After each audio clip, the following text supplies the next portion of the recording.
ایک ٹیچر اکثر اپنے اسٹوڈنٹ سے کہا کرتے تھے، دین اسلام بڑا قیمتی ہے، جس شخص کی موت دین اسلام پر ہو وہ زندگی کے امتحان میں کامیاب ہو گیا۔ ایک دن ایک اسٹوڈنٹ کا جوتا پھٹ گیا۔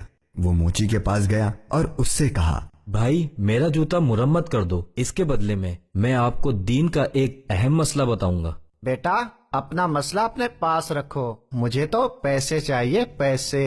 پیسے تو میرے پاس نہیں ہے۔ موچی کسی صورت نہیں مانا اور بغیر پیسے کے جوتا مرمت نہیں کیا۔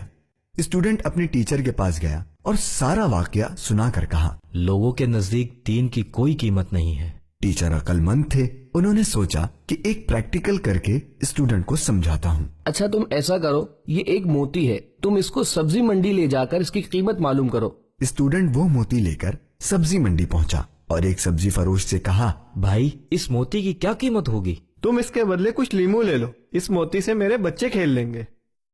اسٹوڈنٹ ٹیچر کے پاس گیا اور کہا، سر اس موتی کی قیمت صرف کچھ لیمو ہے۔ اچھا اب تم اس کی قیمت سنار سے معلوم کرو۔ اسٹوڈنٹ موتی لے کر صرافہ بازار گیا اور پہلی ہی دکان میں داخل ہو کر سنار سے کہا، بھائی اس موتی کی کیا قیمت ہوگی؟ سنار موتی دیکھ کر بہت حیران ہوا اور اس نے کہا، بھائی اگر میں آپ کو اپنی پوری دکان بھی دے دوں تو بھی اس کی اصل قیمت پوری نہیں ہوگی۔ اسٹوڈنٹ اپنے ٹیچر کے پاس واپس پہنچا اور سارا قصہ سنایا۔ ٹیچر نے پوری بات سن کر کہا، اس سارے واقعے سے ہم کو یہ سبق ملتا ہے کہ ہیرے کی قدر جوہری ہی جانتا ہے، اسی طرح علم دین کی قدر وہی کرے گا جو علم دین کے فضائل و فوائد بھی جانتا ہوگا۔ فرمان مصطفیٰ صلی اللہ تعالی علیہ وآلہ وسلم۔